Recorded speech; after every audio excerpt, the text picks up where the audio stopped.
Good evening and welcome along to the Scottish Football Show, powered by the Rangers Rabble podcast. The podcast where we blend the finest of Scottish football talking points and mix it with a hint of humour and a splash of spirited punditry. You join us on weekend match day 34, where much like the M. Night Shyamalan film Glass, the SPFL top flight splits into its multiple personalities of top six and bottom six. The top six is like a game of Twister, with the lead twisting and turning in recent weeks towards the ecstasy of its climactic end. And the bottom six is the great escape now on with Livy's victory yesterday, and with Aberdeen now unbeaten in 5. Will their fans be sad to see Peter leaving? Joining me to discuss the key issues of the weekend tonight are our legendary figures on the Scottish Football Show.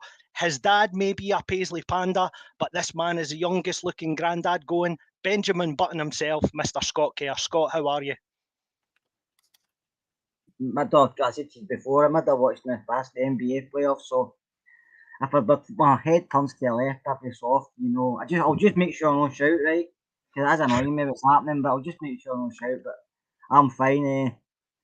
And I'm sure it's been a hard day, but it's back to tomorrow, so nothing to moan about. And I'm sure David P will appreciate this one. Someone who's as soft and cuddly as a Paisley Panda, bringing much needed warmth to the show, is our very own Connor Chalmers. Connor, how are you? Aye, not bad. I must say, soft and cuddly, that's a new one. Particularly when I'm always known as John Wayne Gacy, and I don't know how soft and cuddly he was, but aye, but all good in the hood.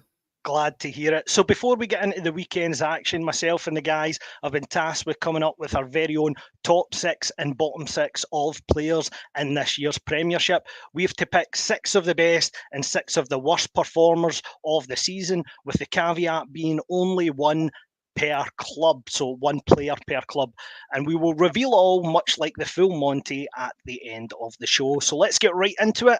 We'll start with the battle at the bottom of the table as Don Cowie's Staggies trotted down the A9 to face Livingston on the artificial surface, but there was nothing artificial at stake in this one, as defeat for Livy would have saw them relegated for the first time in 6 years. But Davie Martindale's side started with a bang. Bruce Anderson in for the suspended Yengi corner, and he got Livy off to a flyer. He certainly did, aye. I mean, to be fair, I think he was helped out by, ironically named Ryan Leake. I think he didn't do his keeper any favours with that head back to him. I mean, honestly, see, as a goalkeeper myself, that stuff just infuriates me. It winds me up. I hate my defenders doing that, because if you're not going to get enough power on that, head it back to me. Don't even try it. Head it out for a throw-in if you need to. But to try and head that back for 35 yards out is just madness. And then the cheek of the man that after he clearly sells the jerseys, he then turns round and puts his hand up and has a go at Ross Laidlaw as if he could have done anything about it.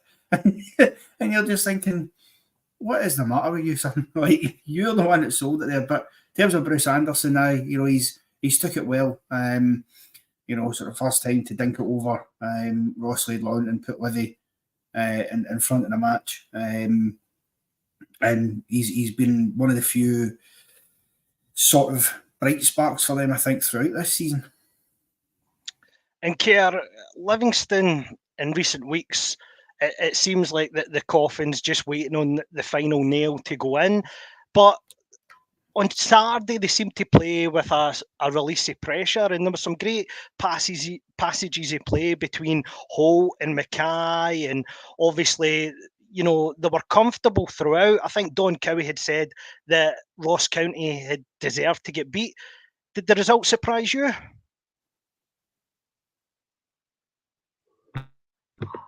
This mute button, it's too sensitive. It's a bit like myself. No, it does actually. I thought Livingston were obviously, I think they're down. I thought Ross County were going there to make sure they've got a chance of finishing third bottom. So I thought they were going to go there and get a result. But you see, Livingston come out and they probably thought to themselves, and Davies probably told them as well, listen, nobody expects anything from us anymore. It's our fault. We're here at the end of this at this time of the season, so just go out and enjoy yourself. And that's what they've done. And they actually put in a decent performance. They play some nice stuff, and you just wonder why it's not there sooner, because the players, I don't know if it was belief, I don't know if it was a bit of nervousness, I don't know what it was, but they put in a good performance, and David Martindale's probably wonder, maybe I should have said this team talk weeks ago, but they played well and they deserved it. Ross County did look very nervous. I don't know if beating us has brought them. Do you know that way? I maybe thought they'd beat Rangers, that's it, but no, they didn't look like I've seen the last few weeks. I thought they were quite poor. And Connor, I mean, the game was sort of devoid of any real quality, but there was a couple of comfortable saves from Shamal George, one from Josh Sims in particular after a Nottingham error, and Livingston's problems at the back seem to always come from the ball over the top or the ball in behind. But other than that particular chance, Ross County were a bit sort of impotent in front of goal, for want of a better phrase, and I think that surprised sort of most people in terms of that was their chance to put Livingston to the sword and make themselves comfortable and get themselves away from St Johnston. It was a chance to really build on that result that they unfortunately got against us last time out, which is a huge result for them. But to me, it just demonstrates I think it demonstrates the thing that frustrates all of us about the other teams in the league, that they only seem to want to step up their game when they're playing against Rangers or Celtic in some cases. And then 9 times out of 10, the next game after they take something off one of us, they lose because they can't find that level of performance again. And for me, it's unforgivable for County, because you go and put 3 past the team who are statistically, even despite that, still the best defence in the league, kept the most clean sheets in a lot of ways, thanks to Jack Butland. And then you go and play the worst team defensively in the league and you can't score a goal at all. It's total night and day performances for them, and it's epitomised what they've been about this season, Ross County. Anyway, if it fits and starts, and when they get a good result behind them and you think, oh, maybe they can kick on for this, they don't do it. And okay, they're only a point behind St Johnston. They'll obviously have to play St Johnston during this split. I think that's going to be the game that will determine who's in that playoff spot, if I'm perfectly honest with you. Simply on the basis that I think if that game's won by either County or particularly St Johnston, I don't think the other one's going to pick up enough points to then be caught. Because even if County win, it's only 2 points. St Johnston, I don't see them beating either Aberdeen or Motherwell in the form that they're in. They might get a result against Livingston, I suppose. It's about the only chance they would have. So, yeah, that's going to be the big one. But they're going to have to get their finger out again, Ross County, because you can't just put in performances against the big two. That demeans them as players. Slightly demeans the league as well. That why can't you get yourself up? It's like they don't take these games as seriously, and Ross County really should be. Connor, I'm just going to stick with you, because for me, there was a couple of contentious VAR incidents in this game, and both seem to involve the individual FD of Ross County. And I have to ask you, what the FD was he doing in both of them? Because the first one, the one I think he got away with, was involving Bruce Anderson after a good passage of play between Holt, Kelly and Mackay. The ball comes across. Do we think that Bruce Anderson was fouled there, and should that have been a penalty? 100%. Yeah, it's a stonewall penalty kick. How VR doesn't see it, I don't know. I think seeing it back, particularly the camera angle that Sportscene showed, that was for the front of where the tackle was, it shows it clear as the light of day that as Anderson takes the touch and he's clipped him, FD. And he's got that look in his face that tells you he thinks he's given away a penalty there. Now, I can only assume, for whatever reason, VAR haven't looked at that angle. And if they haven't, it's unforgivable, because your job is to look at all the angles. That's literally what you're there for. You're there to look at the different camera angles because the referee might not see it. I can forgive Willie Collum in real time missing that, because it is, quite a sort of sneaky wee clip, if you will. He has caught him, but it's not so blatant. It's just a slight, flick out. Whereas VAR don't have an excuse to miss it, and I think it was, stonewall penalty kick all day long. And of course, they do get a penalty in the end, which again, I think is the right decision, because when you look at it, I know some people who say in the comments suggesting maybe close proximity and stuff, but for me personally, you see his arm come out. His arm does clearly flick out at the ball. Whether that's he's intended to do that or it's just an instinct, it does. And when your arm comes out with that and it hits it, they're going to give you a penalty for it. And Kerr, do you go along with that? Were the both incidents penalties for you, and the actual penalty was given? Do you think VAR and the referee, it makes it easier to give the second one when they think they've possibly missed one in the first half? Of course it does. Of course it does. That's you saying, Mel, made a mistake here. Let's make sure, even if I think it's 50-50, just give them it because we missed the first one. Listen, we're always going to have issues with VAR since it's come in. The issues are growing and growing and growing. I read stats and I see stats are saying like the decisions are up 5% in the way of last season. Right decisions, VAR's helping improve that. But it's causing more arguments and causing more grievance with teams, with players, with supporters. Because what's happening, I mean, what Connor said there, maybe from a different angle, we all know they've not got all the cameras up in Scotland, we all know they've only got certain ones. But what was the reason it wasn't looked at? They don't come out and explain, they don't tell us anything. I know they say they don't have to, but they don't. And you think, well, why wasn't it looked at? Maybe it was, and they just thought, there's nothing in it.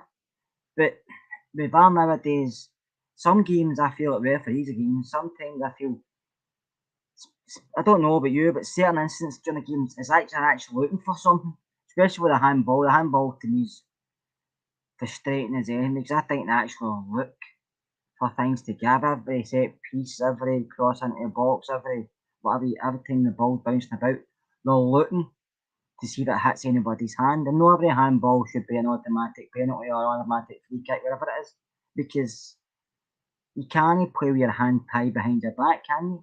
Do you know what I mean? So I don't know. I'm not a fan of that. I mean, Sweden's knocked it back, and I hope maybe we think that. I know a few of the ex-players down south have said that as well. So I don't know, but I think the problem is we are now used to being involved in a lot of conversations. You spend more time talking about VAR decisions than you actually do about the football getting played, and that's not the way it should be. It should be opposite way about. Kerr makes a very good point there, Connor, and let's get back to the football. So on that, Robert Clark, formerly of this parish, raises the point in regards to Bruce Anderson. Is he worth a punt for someone in the bottom six within the league for next season, or is he worth a punt higher than that? Do you think he'll get a club in the top flight? I don't know, because the thing is, he's had prior experience at other clubs in the top flight. He was at Aberdeen. Didn't really work for him there. I mean, look, he did okay, I think, to be fair to him, at Aberdeen, but he was just wasn't the right fit for them at the time. Went to St Johnston, I think it was. Again, they just don't seem to have any luck when it comes to their forward players. I mean, look, I could potentially see possibly a Ross County maybe picking him up on a free, because they'll certainly want to bolster their attacking options. They've already got Eamon Brophy in there and Simon Murray, Jordan White's there as well, but I imagine possibly one of them might go. And it's almost certainly, if I was looking at players like that and I was in and around them in the league, I'd maybe fancy one or two of them, so I can see that, but I think it's more likely than not he probably goes to a championship club. You never know with these clubs down there. Sometimes you bring in a player like that and he can absolutely, storm it in the championship. And I think there's plenty of clubs he could go to. I'm thinking, could he go to maybe Hibernians? Could he go to, maybe a Wraith Rovers? They might look at another strike option. I mean, they could still come up. both of them, I suppose, but you never know. So I think it'll be interesting to see where he does go. I hope he does stay in the top flight because I do think he adds to it. But I suspect it will be a championship berth for him next season. And Kerr, I just want to touch on one of the players that Connor mentions there, a guy that you'll know fairly well for his time in Paisley, is Eamon Brophy. Now, the last 2 seasons, he's only scored 3 league goals last year, and his tally so far this season is 3. For a player who got double figures the 2 seasons he was at Kilmarnock, it's not really good enough, and it's part of Ross County's problem, isn't it?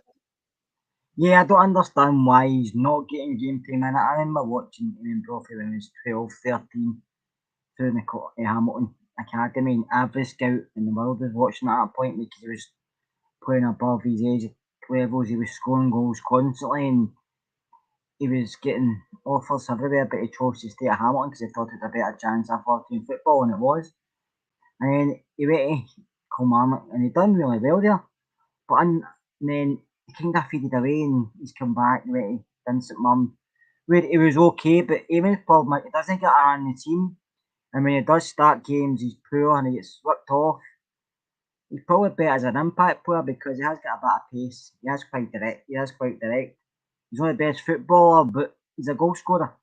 But he needs opportunity to play. You're not going to score goals to the bench, are you? So I think he probably caught between a rock and a hard place. Where does he go after Ross County? Because there's not many teams left in the Premiership that might take a nibble on him. It just depends. And when you mentioned Bruce Anderson, who's probably in the same boat, because these guys do know where the goal is, but they need game time. Bruce Anderson's got a lot of injury issues. That's his issue mainly, and he misses a lot of games throughout the season. But I think if he didn't have that, he'd be at a bigger club than Livingston. I think Bruce is a very good finisher, very composed, and he takes his chances well. He's just been unlucky with injuries. I think he could stay in the SPL if he managed to stay fit. Whereas Eamon Brophy was in a touch of Scotland squad at one point. He was at Cully, and I don't know what's happened. He's not that old. Do you know what I mean? But he needs a chance. I don't know if it's going to be Ross County or if it's going to be somewhere else, but he needs game time. He can't sit up there and Dingwall out the way and being forgotten about. He has to go somewhere else, even for his football career. It may be back to the Championship to prove, then come back. It just depends on his wages, doesn't it, as well? Because a lot of Championship clubs don't have that kind of cash that some of the SPL clubs have. And Connor, we'll turn our attention now to Perth, and St Johnston hosted Hibs, and obviously the reverse fixture was probably the one that cost Nick Montgomery's side their place in fighting for a challenge towards the top 6.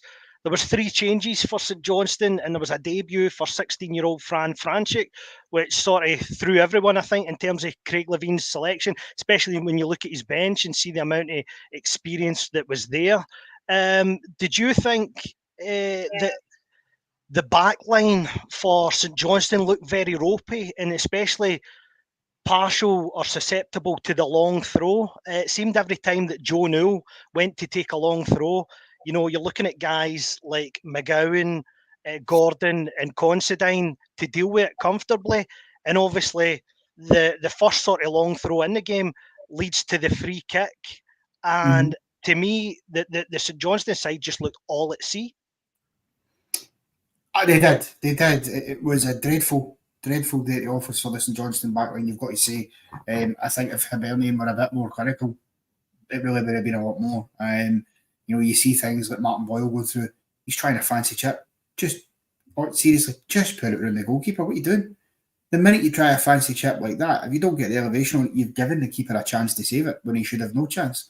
So in that, I mean, I suppose that encapsulates a lot of some of the issues that Hibs have had this season and why they're in the bottom 6. But it just looked to me that, and again, we're off the basis of a highlights package and not a full 90 minutes watching it, but it looked every time Hibs went forward that they were going to score. I mean, St Johnston, they were getting carved open so easily. It wasn't real. And then even when they were back in the areas, they were ineffective.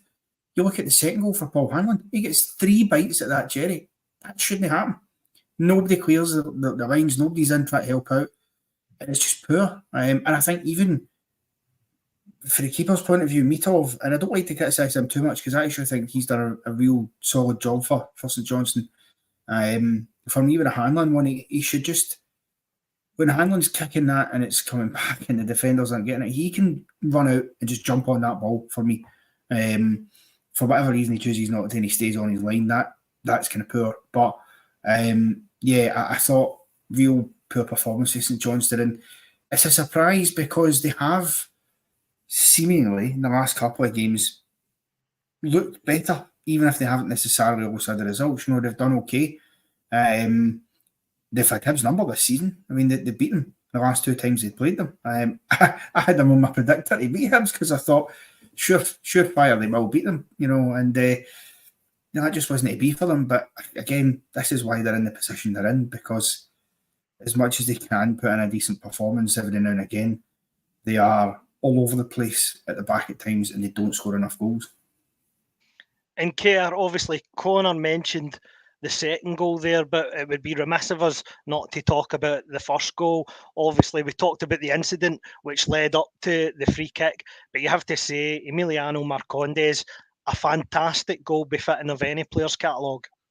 Yeah, great strike, wasn't it, right in the top corner. And I've been impressed since he's come in. I know people can call him a luxury player, they can call him all different and stuff, but the boy's got talent, and I think if I had the right players round about him, you see more of him in games, because he's kind of a shining light at times. And I just have to say, I'm happy Paul Hanlon's back playing. I know he came on as a sub because Fish went off, but I think Hanlon offers him something different. Yeah, he's just catching up with him. He's been at Hibs since he was a young boy. He was a captain. I don't know if he still is a club captain, but he knows this league really well. He's just a solid defender. He just defends and clears it, nothing fancy. And it was good to see him in the score sheet because, like I say, I quite like him. I see him coming through as a young boy and he's still there. So I'm happy to see he's back. But Marcondes, it's a great finish. I mean, we know that he's got that in his locker. But no, it's a good finish because we all know Meatloaf's a good keeper. So to get it over him, superb. And Connor, if we think about how the game sort of panned out and Hibs' third goal, I think a guy who had a horrendous game in particular was Dan Phillips, and he gets caught under the ball with a long ball from Rocky Bashiri, which is a nothing free kick deep in his own half. And you have to say, Dylan Venta, a guy who in front of goal this season has been very hit or miss, perhaps has a touch of the Cyril Dessers about him, but when he does score and it does look right, it does look very easy on the eye. The problem for Hibs and the problem from Venta himself is it just doesn't happen often enough. It doesn't, no. And again, this is it. You know, when they dissect this season, when it comes to an end, and to be fair, I think at this point, I think Hibs are one of the clubs who are looking forward to seeing the back of this season because they've got nothing left to play for. They're in no man's land and they're safe for relegation. They can't break into the top 6 anymore. I suppose they're playing for pride. If they can finish sort of best of the rest, I guess, then fine. But you don't get anything for that. So, no, it's epitomised. I think Venti's is a classic example. You see a touch of the Cyril Dessers, you know, when he does produce moments and goals, they do look very, very good and easy in the eye, and that was a terrific finish. I will say I do think that Dessers, despite his flaws, is still a step up from Dylan Venta. I do think he's better than him, if nothing else. But I think the issue for Nick Montgomery is he's going to have to look at, and in fact, I brought the comment up earlier for Robert. You know, that I think it sums up to me what the real issues are. You know, Marcondes and Mailida are decent players, and they've bailed them out of being in a worse situation than they would otherwise be in. Whether they can keep him, I don't know. And then who you building a team around? Because I can't see Dylan Venta being there next season. If he is, there's going to have to be drastic improvements in his performances. You look even, you know, they brought Martin Boyle back in this season, and that was a signing designed to kind of to save them, if you will, to try and get them moving when they did bring him back in. And obviously I know he picked up a bad injury, but even he has showed a lack of quality in the final third when it comes to his you know, that final ball and his finishing. And that's been the real problem for Hibs. That's why they've ended up where they are. But they don't have that. So it's certainly a rebuild job there next season, that's for sure. And I would imagine that Dylan Venter won't be part of that, because I don't think he's good enough even for Hibs. I do think, Davie, I think they're going to change it. Hibs manager's got to bring in more players suited to the way he wants to play, or change their style slightly. Because I don't think some of the players suited to what he wants to try and do. So he's going to have to come to a compromise and maybe try and change it slightly, or let's see, he's going to have to get money for somebody to bring a load in and shift a load of them, which is difficult to do for any side. I'll take that point with you, Kerr, forward, because I think that's an excellent point in terms of how he wants to play, because as you see, although Hibs won 3-1 and they did have a lot of chances, St Johnston could have made this 3-3. Sidibe had a great chance one-on-one, and then David Marshall plays a hospital ball to Marcondes, who's on the wrong side on the half turn, and it almost puts Hibs in severe pressure. And then the goal that they lose themselves is really poor defending from Chris Cadden. I think that's where you can get at Chris Cadden, sort of long diagonal balls at the back post, because for me, the best part of his game's going forward. And again, much like the goals that Hibs scored in this, he gets caught underneath it, and Kimpioka has a pretty easy finish. Yeah, I mean, he's trying to play the pretty stuff. He's trying to play a lot of possession football out to the back, but it's good. It's on the offensive. It's really good, and you think that looks good. The fans will be happy if you score a few goals from it. But on the flip side, they're poor defensively. I mean, seen that against us as well. They're very poor defensively, but you've seen it. I've seen the one with Marshall kicking the ball out and saying, what are you actually doing? But when they do that, the full back kind of push up, and the two centre backs seem to go that way. And there's just a big gap, and you're thinking, why? Because it's not like a midfielder drops in. Nobody drops in, and I don't know what he's trying to do. Maybe just saying, I've got plan A, and I don't want a plan B. So you either play this way or you can leave. I don't know what he's trying. And Connor, if we turn our attentions up to Pittodrie now, Aberdeen hosted Motherwell, and this is a fixture that's had plenty of goals in it this season. And there was a sitting Duke on the bench, as Duke was replaced by Junior Hoylett after a well-deserved start following his performance and impact against Celtic. And as the game wore on, he certainly came to the fore in this fixture.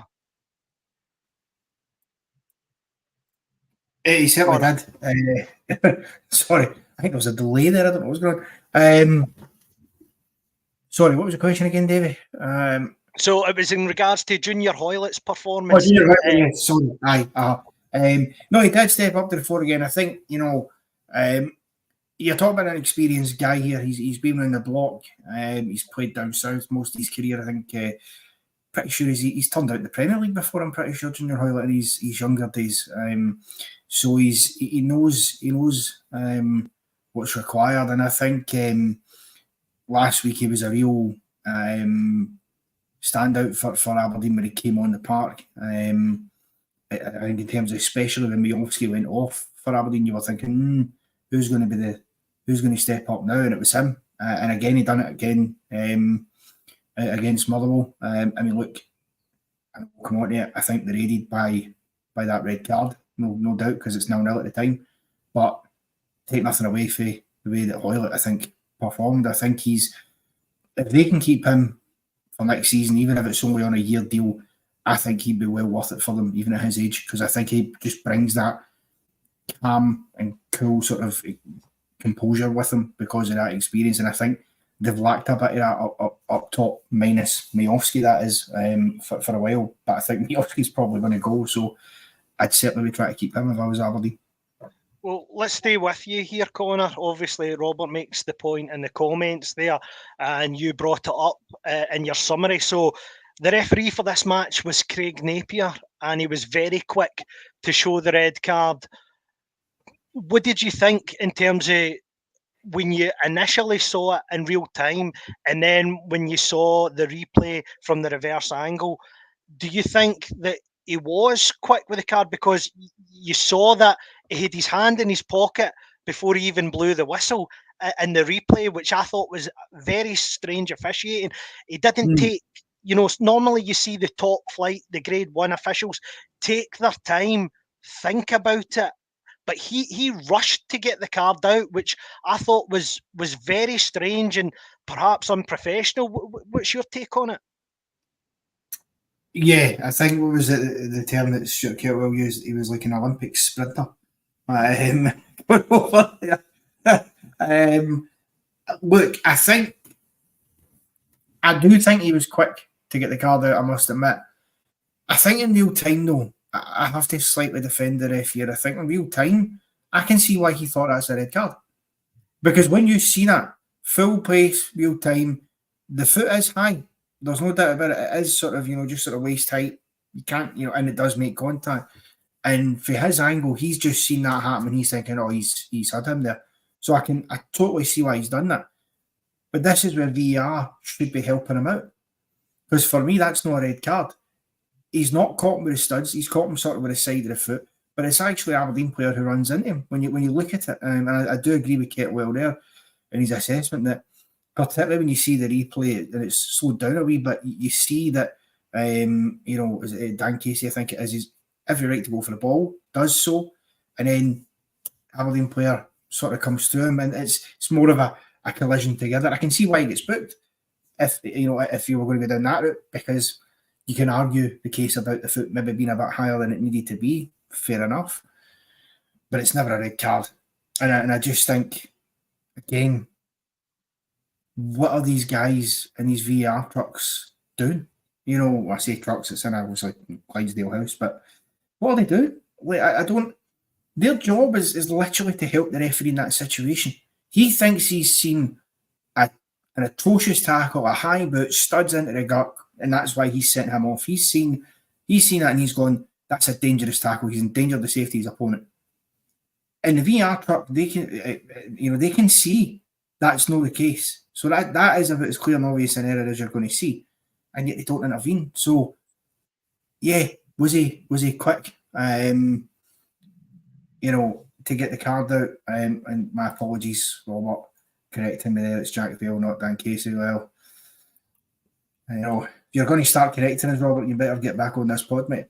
But I think it's a ref quick to get it out. But I'll defend him because I don't blame him. I blame VR for that one. Kerr, what's your take on it? I actually think it's a straight red myself. I don't think you can, if you start looking at the foot is turned or it is the ass or Aberdeen, you can set up every single decision in the part. And I think the ref's right, but I do agree with Connor.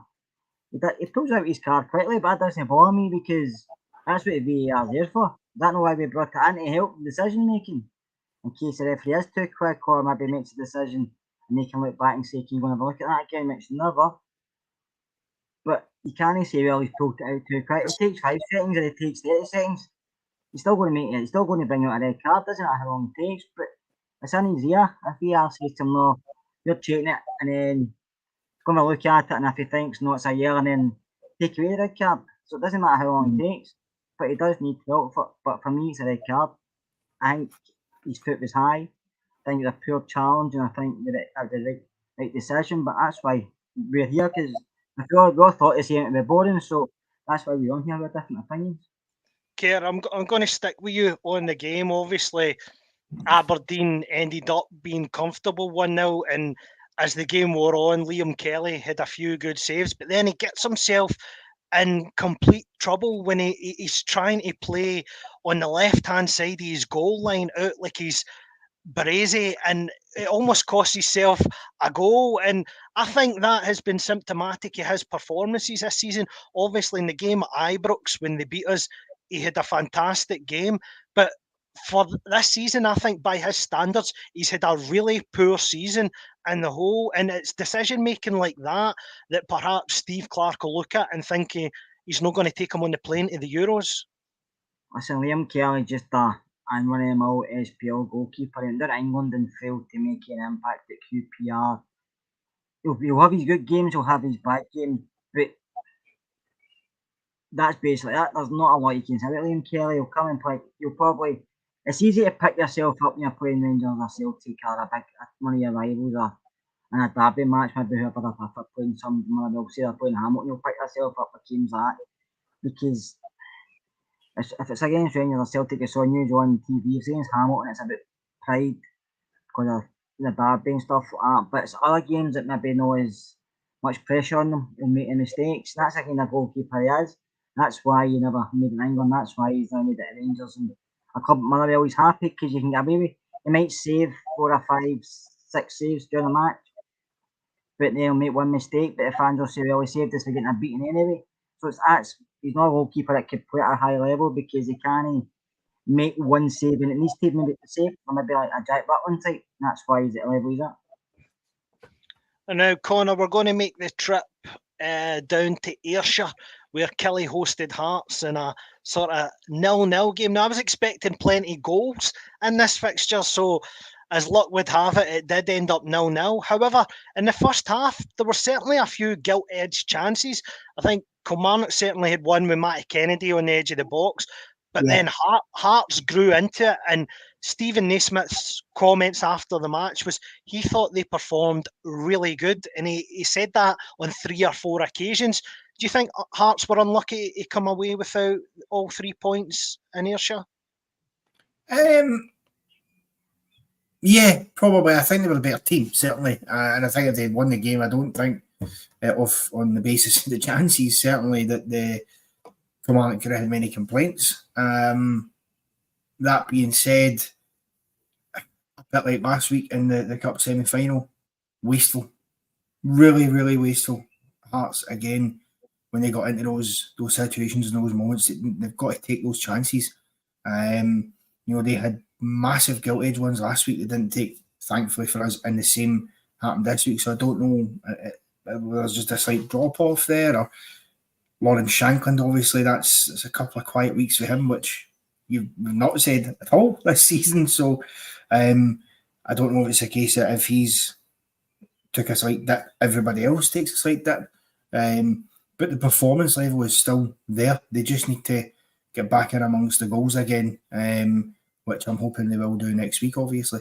And, they'll be fine in terms of getting those goals. But that was a game really, Hearts have pretty much got third sewn up. And I think if Kilmarnock were going to have any designs in potentially catching Hearts, that was the game to do it. Because if they could beat Hearts there, I think they'd be moved to within 6 points of them. And there's always a chance that Hearts lose to both Rangers and Celtic. Same with Kilmarnock, obviously, So, yeah, I think overall, Kilmarnock probably would be happier with a point there, even though they were the home team. And Kerr, obviously, in the game itself, it seemed to be that the Kilmarnock crossbar took a pounding. There was obviously good play between Vargas and Shankland. It fell back to Vargas. He hit the bar. Then Cammy Devlin showed a great bit of technique on the edge of the box. It sort of, on the half turn, dinked it and hit the crossbar as well. And that's very unlike Cammy Devlin, because you normally see him as a combative midfield type, but he was very unlucky with that. And I think it's sort of symptomatic of Hearts' performance at Rugby Park. They were just close, but just that wee bit off it. I think the manager will be happy. Naismith will be more than happier, because I thought against us in the semi-final, I thought Hearts were poor. I thought they were very poor, expecting a lot more maybe on that bigger platform. Because we know we've got weaknesses and they didn't really exploit any of them. And I thought we won a game quite comfortably, but Naismith would be more happier with the way they played today, because you saw about Devlin there. He's a bit tenacious, isn't he? He likes to get stuck in, but he does have that in his locker. Shankland's not scored for a while, but the goals all come because he's a goal scorer. Vargas has been a hit and miss all season, but we know what he's got, but it's just getting consistency for him as well. But it's a decent point for him. Kilmarnock are good at home. We all know how good at home they are. Derek's turned them into a team that's a very, very difficult to beat. And like Connor says, I hope maybe Shankland, Vargas and Devlin are on the score sheet maybe next week. But it's a good point for Hearts, because going to Rugby Park's not easy for anybody. Kerr, I'm going to stay with you for the second of the 2 fixtures that took place today. Is obviously Dundee hosted Celtic. And it seems to be that the semi-finals, as much as last week had an impact for Junior Hoylett starting for Aberdeen today, it also had an impact for James Forrest's return to the starting lineup for Celtic. Is this the resurgent Forrest for Celtic at the right time for them? Obviously, the league leaders are sort of have the luxury where they have an abundance of wingers in their locker, but is he the guy that's went course and distance and done it for them before? So the right guy at the right time? Yeah, he's been over the piece a few times, isn't he? Listen, James Forrest has always been a decent player. He knows where to be in a football park. He knows his limitation now because his body's getting older, he's getting older, and I think it's more injuries he picks up.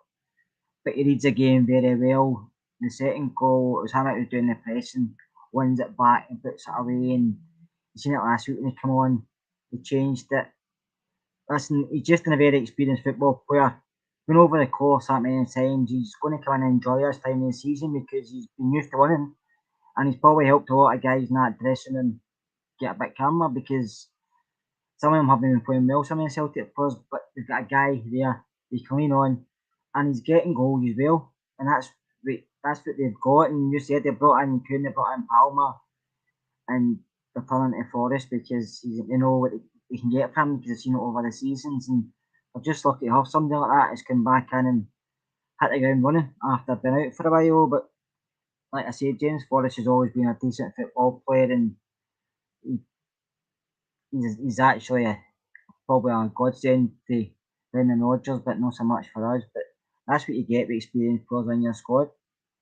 And Connor, we have to say, although in terms of how it fell to him, the first goal, it was fortuitous in the fact that Kyogo took a bad touch. But you have to say it's a tremendous finish on the volley. It is a top class finish for James Forrest. Again, done the same last week. That's why there's been the clamour for him to get starts in games, and it makes sense. I mean, Brendan Rodgers said that he's the best winger at the club, and then doesn't he start him for all these days, but he showed that the quality's still got, James Forrest. And listen, I'm telling you now, if he keeps putting in these performances, and we spoke about it before, I do think, and I boldly made this shout a month or two ago when we done a show about it. I think he can make a real late dash to get into that Scotland squad for the Euros, because we've seen him do it for us before, and the form that he seems to have picked up right now, why would you not want him in there? And so for that aspect, with the Euros coming up, I hope he does get in there. I hope he's obviously not scoring many goals between now and the end of the season for Celtic, but undoubtedly top play for him again. It's just a brilliant finish, and it's unstoppable. There's a bit of luck involved, as there was with the second goal, I think, but sometimes you make your own luck, and I think when you dispatch it like that, you can't have any complaints. More than deserved it. Connor, I'm going to stick with you. Obviously, you've spoke about both goals there, and Kerr touched on the second goal, but obviously, if we isolate the start of the second half, it was very reminiscent to how Rangers in Ross County went a couple of weeks ago. Dundee had the vast majority of the territory, and they were peppering Celtic's goal with a lot of cross balls and long throws, and they did have a couple of chances. I think the left back, the boy that they've got on loan for Burnley, I can't pronounce his name and I don't want to get it wrong, but you know who I'm talking about. He put in a couple of terrific corners today, and the thing that I was sort of shocked at, as obviously when they get back in it, where Portales had his shot and it come off Ida and sort of trickled the other side of Hart and went in. When they started the long throws in last 10-15 minutes, they brought on Mellon, and I think they would have been better bringing on Curtis Main. It would have gave them more of a focal point, and we've seen Curtis Main when he played with St Mirren really, give Cameron Carter-Vickers a hard time. So I think that's what surprised me, and obviously, as luck would have it, the chance to square the game right at the end falls to Mellon, and he makes a bit of a plum of it. Yes, he certainly did. I agree with you. I don't understand why Curtis Main wasn't brought on. Celtic were struggling to deal with those balls. If Dundee had a little bit more quality, probably they scored before they did. And make no bones about it. I mean, Dundee could have scored first in this game. They were getting balls into the box. They were playing well enough in that aspect. Bakayoko was causing all sorts of problems, particularly for Liam Scales. He couldn't handle him. And then you're thinking, as you say, right, well, especially when you go two down and you're going, get Curtis Main on there because you're getting these chances. He's a big battering ram. He can certainly help create that space. And for whatever reason, Tony Docherty, who maybe you guys will know, why was he in the stand today but he wasn't against Rangers? Is there a reason for that? So it's four yellow cards. Under the Celtic shirt on underneath his shirt. No, it was when he received these 4 yellow cards. So much like the Brendan Rodgers thing, he would have had to have went to a hearing and went to get his punishment. But the 4 yellow cards is an automatic thing. Yeah. And then once they serve that in writing, it's then the next available fixture after that. So the next available fixture after they served that to Tony Docherty was today, and that's why he was in the stand for it. No, listen, it doesn't really have much impact. I was just seemed curious to me because I remember them saying it midweek and it was going to be in the stand. But no, I think that's a decision that you look back on and you just scratch your head. And to be perfectly honest with you, there's part of me saying to myself, does Tony Docherty actually want a result off Celtic this season? Like, does he? Why is he not bringing on? He done it last week where we played them and it was nothing each. He brought Curtis Main on in that game to try and get at us and get a goal because similar to this game, they were getting some joy with long balls and balls into the box. And obviously his thinking is, we can nick this here, go and get Curtis on. Why wouldn't you bring him on to rescue today? It's a bizarre, unless he's injured, which I don't think he is, because I'm sure he was on the bench. It's a bizarre decision if you Tony Docherty there. And I think if he was on, you never know, because they were creating good chances. And when they get the goal with 15 minutes to go, you're thinking, they might be able to sneak this here. And they were still asking the questions. I actually thought the second half performance for Celtic was really poor. We talked earlier the day on the reaction about how poor we were. Celtic were shocking in that second half. I mean, Dundee were peppering them and just couldn't take their chances. And then Celtic get a bit of luck and managed to go 2 up, which effectively ends it as a contest. Well, in terms of the result. But no, strange for me. Curtis Main didn't come on. I think Tony Docherty would be happy if Celtic win the league rather than us win the league. That's what I'll say. So I'd just like to say a big welcome to new YouTube member Hugo. So thanks very much for joining the rabble. Kerr, obviously the game itself sort of panned out.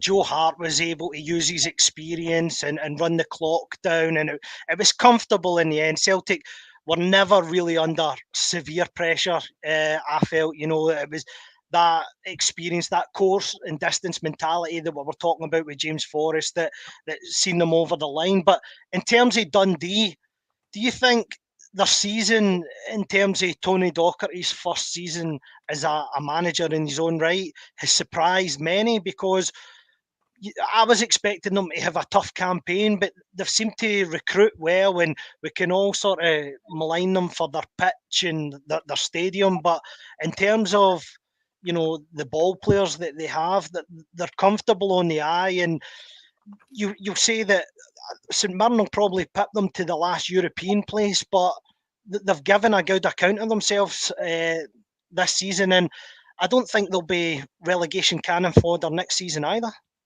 It's a team I don't like, Dundee, for various reasons, but they've done really well this season. Tony Docherty's done really well in his first season in the SPL. I think they'll have a job trying to keep a hold of some of the young, talented boys. I think they've probably caught the eye of a few clubs, and if bids come in, they'll probably want to go. But I think next season will be harder for them because people will be expecting the same again from them, and they might not get as easy a games. I think a lot of people are thinking they're just up for the championship. They might not be suited to the league yet. It might take time to settle, but never. So I think a lot of clubs have to look at themselves. But I don't think they'll get the last European place. Well, I hope they don't. But they've done really well this season. I thought they'd be in the bottom 6. So now we'll travel to Paisley. I know you guys were both on the post-match reaction, so we'll just sort of touch on it briefly and maybe, look ahead to the week ahead for Rangers. So obviously it was a bit of a slow start, and that seems to have been the theme in recent weeks. I think when James Tavernier got himself involved in that incident within the first minute of the game, we were all thinking, here we go again. But we recovered from it and managed to give ourselves, the lead, albeit fortuitous. But Diamondi does well to keep the ball alive, and the own goal gives us a lead from Bolton, James Bolton, I think it was. But then they go and equalise within minutes, and it just seems that we are really susceptible at the minute when we score and we are leaking goals. And everybody was happy, or seemed to be happy, that Leon Balogun come back into the fold. But for me today, if that had been Connor Goldson or John Souttar that had made that mistake, they'd have been chastised by the Rangers fan base online. So what was your take on it, Connor? Yeah, no, I think you're probably right in that one. I mean, look, it's one of these things. They always say you're most vulnerable after you score, don't they? And I suppose that's partly the case. I mean, we looked a bit vulnerable before that. I mean, they had how many chances? Mikel Mandron was causing havoc in that first half. The amount of chances he was getting, and probably deserved his goal. I mean, I mentioned it earlier in the reaction. I think for us, it was I was getting strong Ross County deja vu, just because the incidents that were happening in the game were eerily similar. That way that we almost concede after a minute, we then score from an own goal, and then obviously when they equalise, you're going, oh, this is Ross County Mark II here. What's going on? Like literally in the same sequence of events happens as well. But thankfully, obviously, we did get over the line. But I think, obviously, the goal itself, I think, the big man's got himself caught under it and really needs to do better. But I said earlier, I think the whole back line needs to do better, because if they push up together as a team, then Mandron's offside, and then you don't need to worry about that goal. That being said, it was a really good header for Mikel Mandron, you've got to say.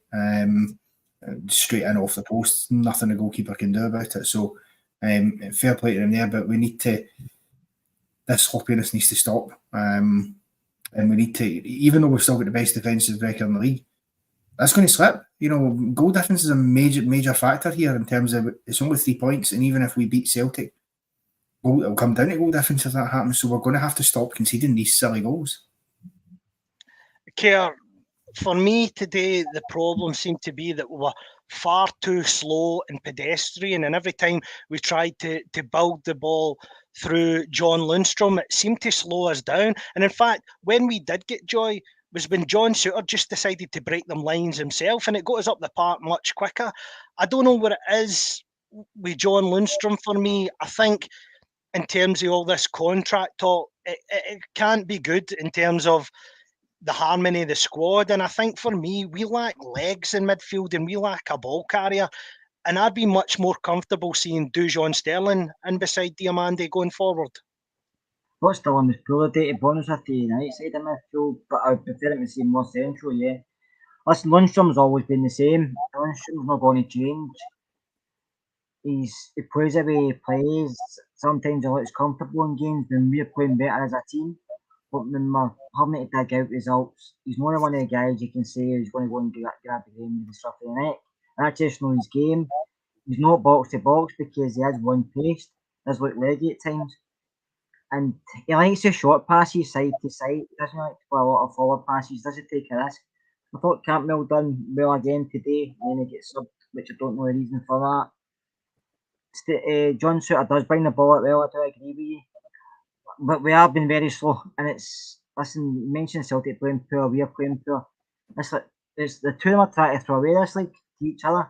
Like, you take it, no, you take it, and we're putting our hand in the back and forth. And nobody wants to make a claim for this, because it's like two poor teams fighting for something. And I said that a good couple of months ago in the pod and get bombasted for it, but I said the two were quite poor at that point as well. I don't know, we're just going to have to slog it out, but Is it mindset? Is it just the same players who keep reverting back to type because that's what they do? And as we did say in the pod earlier when Connor's on it and Martin, they seem to like the underdog mentality rather than being the favourites because when they've got a bit of pressure on them, they seem to panic. But when they go into the game and there's no pressure on them because they're not expected to do anything, that's when we start to flourish. So I don't really know, but like John Lundstrom's one, he's one, Davie. You probably said it as long as me. I've never been a fan of him. I don't want him to stay, but that's not my decision. So time will tell. But I think if he was out the middle and give somebody else, go with Diamande and Sterling, even ringing back in Laska. I know he's not everybody's favourite, but we need legs in there because we don't have it. When anybody comes up against us with a bit of pace, we do look susceptible at the back. And Connor, obviously, if we think about that's the sort of doom and gloom aspects of the game, the positive is Rangers did win and they won 2-1, and that was thanks to Cyril Desser's 20th goal of the season, the first striker to hit 20 goals since the 2015-16 season for Rangers, which is a remarkable achievement. And at the other end, Jack Butland with another fantastic performance, outstanding. The save, the one that he pulled where he moved to the one side and then stuck the hand out, reaction save at last minute was, for me, save of the season. It was different class. And the one thing that really annoyed me about the game was Jack Butland getting a yellow card from Nick Walsh. I don't know what your take on it was, Connor, but I thought it was a ridiculous decision.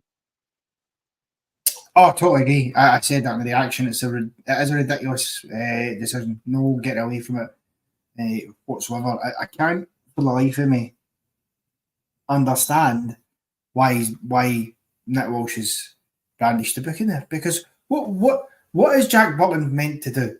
He clears the ball, and then there's a gap. There's at least maybe 3 or 4 seconds after he clears the ball.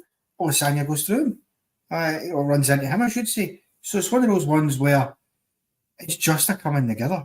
Butland's done his job and cleared it. And it's bad enough he gets booked.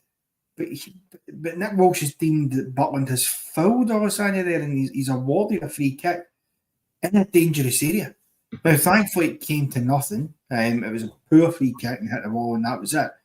But if St Mirren scored for that free kick and we drop points today and they get a point, even though you could say on the balance of the play they maybe would have deserved to get something for the game, know at that. You'd be sitting here fuming going, the title race has potentially been decided partly by our performances, but by a ridiculous decision from a referee. It's bizarre, but it's the kind of thing I think happens when people like Nick Walsh have never played the game. And I hate saying that because it's the cliche thing to say, right? But he obviously doesn't understand that that's just natural. That's going to happen in football. When the keeper clears that ball, it's physically impossible for Jack Butland to move and get out of the way. He can't go anywhere. And Olasanya, to be fair, his momentum takes him through because quite rightly so, he's trying to get on a through ball. So you just look at it and you go, show a bit of sense here, ref. Fair enough, stop the play, make sure Olasanya's fine. And then you crack on with a throw into St Mirren. It's never been a free kick about in his life. No, I totally agree with you. And Kerr, just to finish on that, Desser's getting his 20th goal this season for Rangers, a much maligned player by the media, a much maligned player on social media by his own fan base. But to be a Rangers striker that does get 20 goals, that should be the minimum you're hitting. And far too many people in recent years haven't hit it. And his goals are probably a big part of, why we are still at the moment in a title race. I think between him, Tav and Sima, we've got 60 goals between them this season. Just far too many others haven't chipped in. No, you haven't, Davie. And listen, I'm not the biggest fan of Desser, and I sit here and admit that, and I said it earlier. I'm not his biggest fan, and if he could play somebody else up front next season, which I hope we are, I just think he isn't good enough. But I have to give him credit for scoring 20 goals because you're saying it's the first time it's happened for a long time. So you give him credit for that. And listen, some games he's an enigma, isn't he? Some games you actually think he looks decent, in other games you think, what the fuck is he doing? And then he gets a goal today, which I don't think he played the other day. I know he needs support, I know he needs other stuff, but I just think sometimes he makes wrong decisions. He runs down blind alley. He doesn't do enough for me, but he scores a goal and it came off. I know Gogic was probably the best ball in the park. What I thought were saying, but he left Dessers all alone in the middle of the box near the end of the game and basically was outmarking him the full match. But no, you have to give him credit for scoring 20 goals. So hopefully between now and the end of the season, it gets at least another 10. And just before we run on to the last bit of the pod, which will be our top 6 and bottom 6, I'll take Paul's point, which is, should Gogic have saw red? For me, that wasn't a clear and obvious goal-scoring opportunity, so the red card for me doesn't come into play there. I don't think that there was bearing down on goal for a direct hit there. So for me, the recovering defender still had an opportunity for me to get back in there.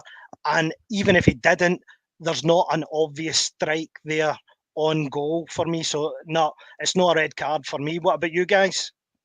I'll let Cod answer that because he answers that anyway. I did. I think I don't. So I don't think it is a red card, but I do think Gogic has got himself very lucky because Dessers has passed him, and I think if Gogic doesn't bring him down, he's almost certainly going to get a shot away. Cyril Dessers, whether he takes another touch in the box and shoots or just shoots, so he will absolutely get a shot away. I think what saves Gogic is the fact that Bolton, I think it is further back than him, albeit he's more central, so whether he'd get across, I don't know. But in that situation, he's technically not the last man, so you're not going to get sent off. But I think you run the risk, certainly. And I think had he been sent off, you'd have said it was harsh, certainly. But it's one of those ones, I think, as a defender, you've always got to be careful when you step out and do that, because you know, if you don't know what's behind you, you're running a risk. But no, I think the booking was probably the right call. So we're just running slightly over, so we'll just go through this as quickly as we can. So as it is the first weekend of the split, us guys here have been tasked with coming up with our top 6 and bottom 6 in terms of players who we think have performed the best or performed the worst this season. And the caveat is we're only allowed 1 per club.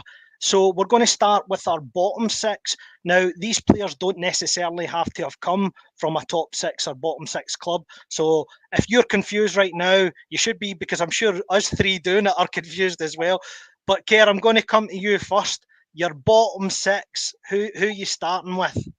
This is not any order. This is just 6 players who I think haven't performed or just done good enough, in my opinion. And I've not watched some of them that much this season, but this is just the 6 I'm going for. First one is the boy Ryan Lakefree, not Ross County.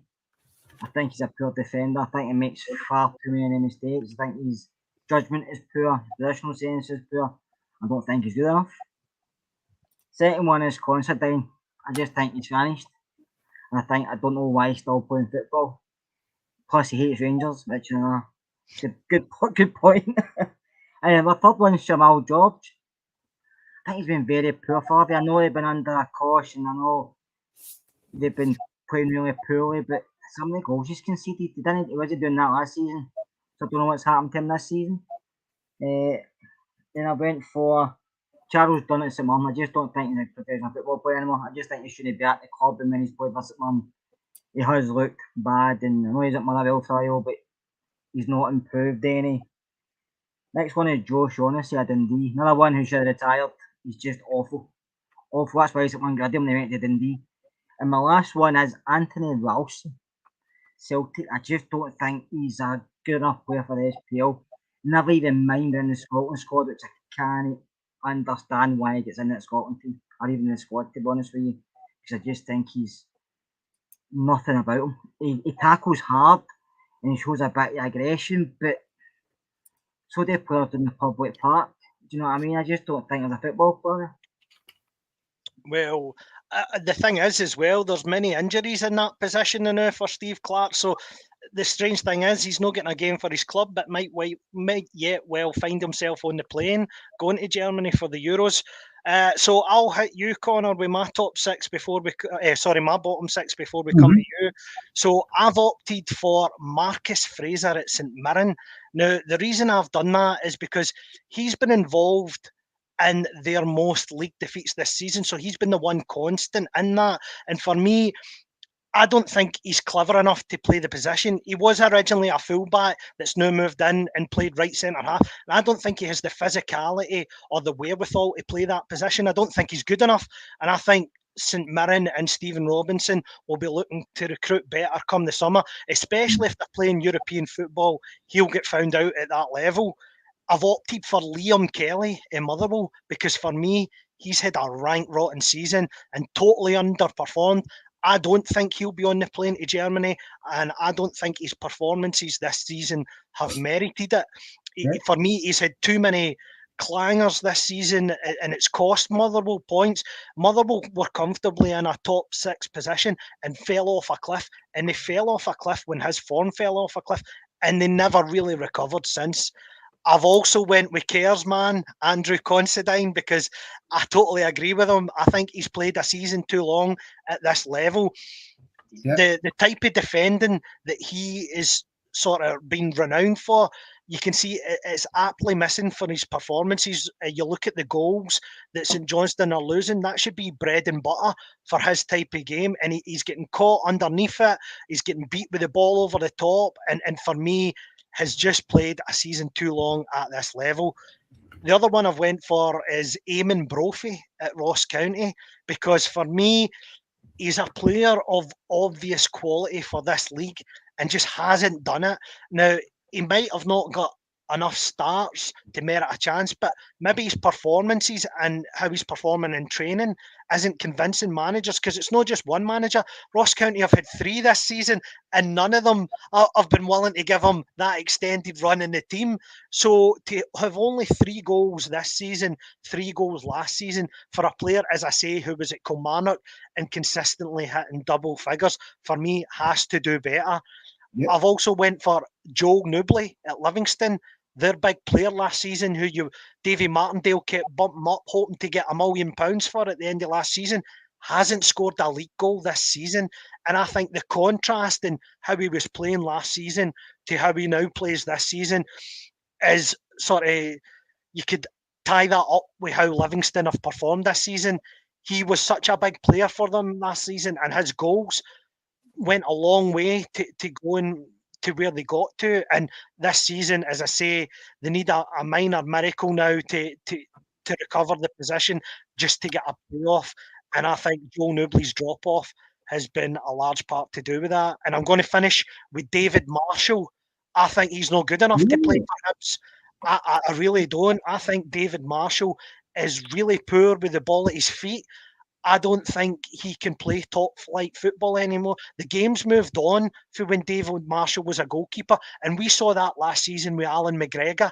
You need something different. You need a goalkeeper who's comfortable with the ball at his feet, and for me, has been caught with too many mistakes again this season. It's been a problem position for Hibs now for the last 3 years, and I think you could see Mitov go there this summer. So that's my bottom 6. Connor? Well, There's a couple we've got in common there, I will say, Davie. Thank Christ you put Joel Newbley in. Genuinely. Because as you were going down that list and Kerr and they put him in his, I'm going, surely I'm not the only one that's put this guy in the list, because he's been utterly dreadful. I know Kerr's obviously went for Jamal George at Livingston, which is why he couldn't pick Newbley, but which I get. I think that's a good shout as well. I think certainly, they're solid shouts for me. Marcus Fraser, I slightly disagree. I went for a different player. But my bottom 6, I went for Newbley. Just to put context in this, because I think people need to understand how dreadful this man's statistics are for a centre forward. He joined Livingston in January 2022, I think it was, early 22. He's made 84 appearances for them. He's scored 9 goals in that time, and he's had 11 assists. So he's had 20 goal involvements for a striker in 84 appearances. That's atrocious. By any standard, that is atrocious. I know it's at Livingston. I know it's not as easy for him because he might not always get the service, and he's had moments in games. But genuinely, I think the only moment he ever had a real note was that he scored a goal against us in a game that I don't even think they went on to win. So, but for me, he is an awful player.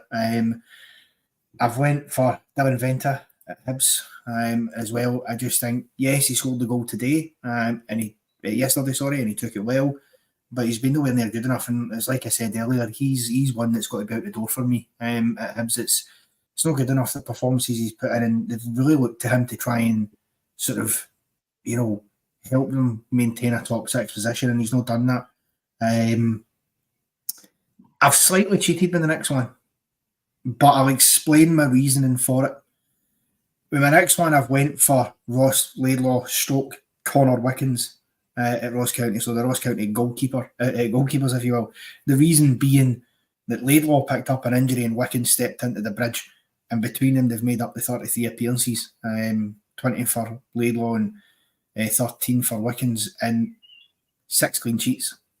It's dreadful. It's just dreadful. Between 2 goalkeepers, I actually do think that, it's funny saying this, right? Connor Wickens didn't keep a single clean sheet in the 13 appearances he made. That being said, I still think he's a better goalkeeper than Laidlaw, even though he had 6, purely because some of the saves he was making, particularly in the Celtic game that they played, the 1-0 there, and some other games, he did produce some good moments, Wickens. But overall, for me, that's terrible for a goalkeeping perspective. And I also have went for Andy Considine. That's our current team. He's just hopeless for me. Supposed to bring a bit of experience into that St Johnston backline, and he's offered them nothing. I actually was excited for St Johnston when they signed him, not because he's an exciting player, but because I thought, you know what, that's a solid defensive signing for them to go and make, because here's a guy with experience in big games. They need somebody like that in there, and he's been a total letdown. Liam Kelly, again, for me, no good enough. The drop-off, again, I'll just talk you through some stats for the drop-off. He's had 5 clean sheets in 38 appearances this season. That's ridiculous. It really is. Compare that to last season. He had 13 clean sheets last season. He was one of the best keepers in the league. And the drop, and again, you could argue Motherwell defensively and all that, but given especially the fact that last season, Motherwell sacked their manager midway through the season last year, and yet he still turned out good performances, Liam Kelly. This year he's been awful. And I do want to also give a sort of special mention, because as a keeper myself, and I threw a couple of keepers in there, one man who's not made my list but absolutely should as a goalkeeper was Kerr, because he's had a stinker of a season as well, and he bears mentioning. And for me, I've rounded off my bottom 6 with Keanu Bacchus at St Mirren as opposed to Marcus Fraser, just purely because I see all the points you make about Marcus Fraser, and they're valid, Davie, but Bacchus for me has done the sum total of nothing this season. When St Mirren have had good performances, you talk about every other player bar him. He just seems to be a passenger in that team for me this season, which is strange because I thought he'd done well for him last year, Bacchus, but I don't think he's cut the mustard this year. Even though St Mirren have done well as a collective, I think he's just sort of read along in their coattails, to be honest. Do you think he's went in a wee clean puff because he refused to sell? Do you know? I think that's a fair point, Kerr. I think it could easily be that he's down tools, because he obviously, as you say, refused to sell him, and he probably wanted to go. I think that's a fair shout, because I can't find out any other reason why he's been so anonymous this year. I agree with you. So now we'll move on to the top 6, and gentlemen, if you don't mind, can we go through a top 5, and we'll reserve a Rangers player for last? So we'll name the 5, and then we'll all name the Rangers player together. Hopefully, I think we'll all have the same Rangers player, but it'll be a bit car crash if we don't now. But I'm just kind of guessing. However, I'll start with my top 5, and then we'll come to you, Kerr, and then we'll go to Connor. So I have Luke McCowan in there. For me, I think he's been integral to how Dundee have played this season, and deserving of the place. Got them top 6 when they were all expected to be, as I said earlier, relegation cannon fodder at the start of the season under a new manager. You see him playing against Celtic today and comfortable on the ball, wearing the captain's armband. And I think he's a very clever footballer. He's had a dramatic rise since moving for Ayr United, and he looks a comfortable SPFL top flight player. So for me, deserving of being in there. I think the one that I couldn't leave out was Danny Armstrong at Kilmarnock. I think he's such a lovely player to watch in the sense that how he crosses the ball, he's got that lovely deft movement where he moves from right to left in the one motion and produces a dink ball, as I've said many a time on this podcast, very reminiscent to Neil McCann. I think he's a terrific throwback winger, and he's played some games at right wing back this season, and I think he can really hurt teams in the final third of the pitch, and he's a confident penalty taker, and for me, he certainly should be one of the players that Clark could turn to, especially if he's got 26 places to choose from. He may be getting a last place on that flight to Germany. I'm going to put these two together because for me, they both do what they say on the tin, and that's Lawrence Shanklin and Bojan Miovski, two fantastic finishers. And for me, Miovski, whether he ends up at Celtic, Rangers or to a better league, he's deserving of that move because his age profile, what is he, 24, consistently turns out the goals, playing in an absolutely honking Aberdeen team this season, and yet he still turns it on. And he turns it on in big games. He's not a player that hides in big games. He's always the guy that gets them, an early goal in these big games. He's a threat, ball over the top, comfortable, in the air, can play either side. I just think he's a fantastic footballer, and for me, the best striker in the league. Lawrence Shanklin had a tremendous season. I know you've alluded to he's maybe fell off it last 3 weeks or so, but for me, Lawrence Shanklin, absolutely fantastic season. A large catalyst in Hearts' push from November onwards to cement third place. They had a sort of slow start to the season, but the minute he kicked into gear, that's what pushed Hearts into prime third position and, deserves to be there. And I think the outstanding player for Celtic has to be Matt O'Reilly. He had a slight dip in form, maybe the turn of the year, but, he nonchalantly took a penalty at Ibrox, and then his penalty last week as well, and the shootout was different class. He's got great technique. I think he'll move to a better league and he'll get Celtic a lot of money, and for me, he's been their best player this season. So, Kerr, what's your top six? Or top five, rather?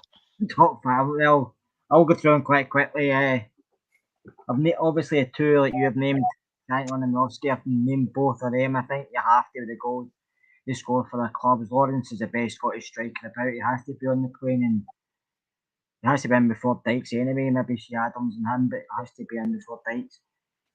Obviously, Miovski is going to get Aberdeen a lot of money, and you can see why. He scored the goals, and it's not just he doesn't hide in big games, and he can score various types of goals, not just the one, not just a poacher. He's a really good footballer. Also went for Lennon Miller. I think Lennon's went to the side at Motherwell and done really, really well. I think it credit to him when he's out the side there. Motherwell's for him, took a bit of a dive. This is a young kid who's just come in with not a lot of experience, but the Motherwell team no playing as well when he's not there.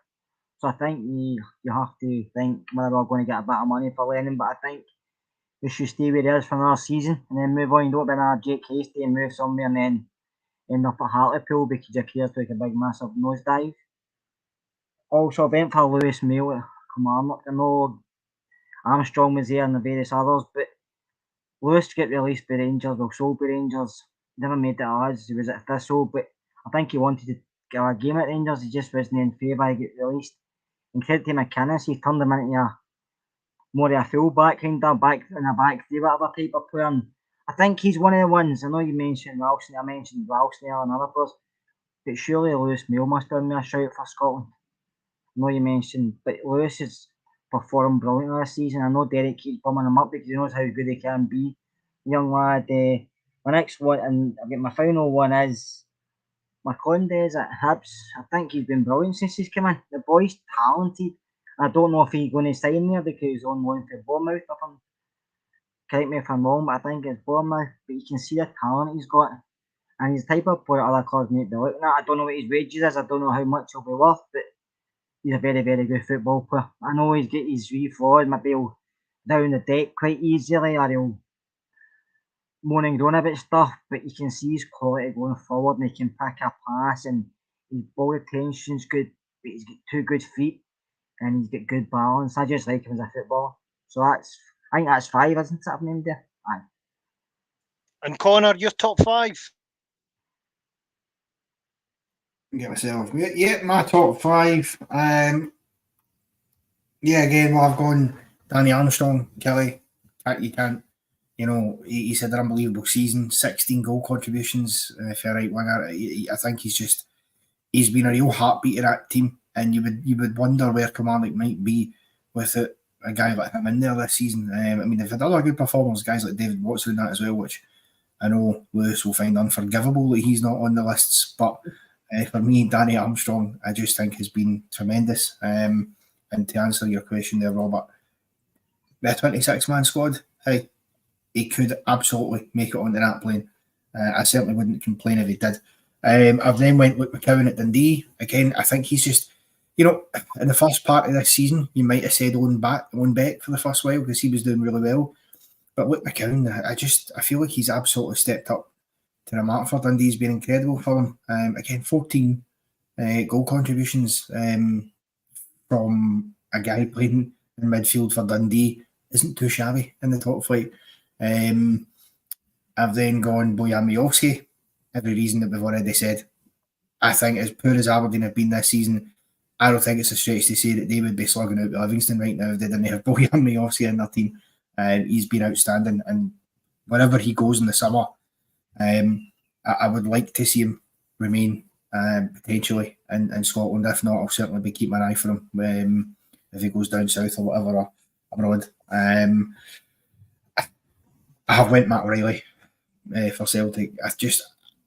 He's been their standout player this year. I know maybe in recent weeks it's maybe just slightly stepped off it, but he has been their standout player this season.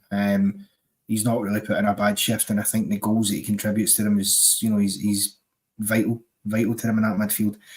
And then at number 5, we've got Lawrence Shankland, who for clarity is number 1 on the list. I do think he's the best player in the league this season by a country mile. Just the goals he's scored has been incredible, and I think what sells it for me, and I know we're talking about the league, but overall he's made 42 appearances for Hearts this season, and he's had 36 goal contributions. That's ridiculous numbers. It really is just unbelievable. I think about 30 of them are goals himself that he has scored. And then assists, and I just think you can't know of him there, and I hope when he goes to Germany, he can put in some of those performances he has been doing, because he took a bit of stick because he missed one chance against the Dutch and everybody was on his back, and which I thought was incredibly harsh. I must say, but no, he's been outstanding for me. And then we'll come to a Rangers player completing the top 6 and finishing off the podcast. I'm hoping that you have both chose the same one as me, but I'm going to go ahead and say it's Jack Butland for me. What about you guys? John Gregg. No, sorry. Jack Butland.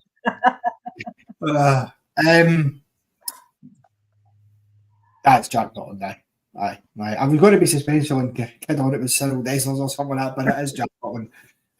18 clean sheets in 33 league games is what a record that is. He's been outstanding, and he showed that again today. That save of the season that we've seen today. I think actually the save of the season collection is just going to be Jack Butland saves. Maybe with 1 or 2 sprinkled in for Dimitar Mitov. Because that's, honestly, he's been outstanding. Yeah, I think we both agree on that one. So we're well over time this evening. My thanks to Scott and Connor for joining me. My thanks to everybody in the comments. Please like, share, subscribe, all that good stuff.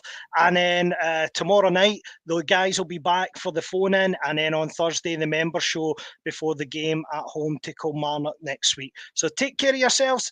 and each other.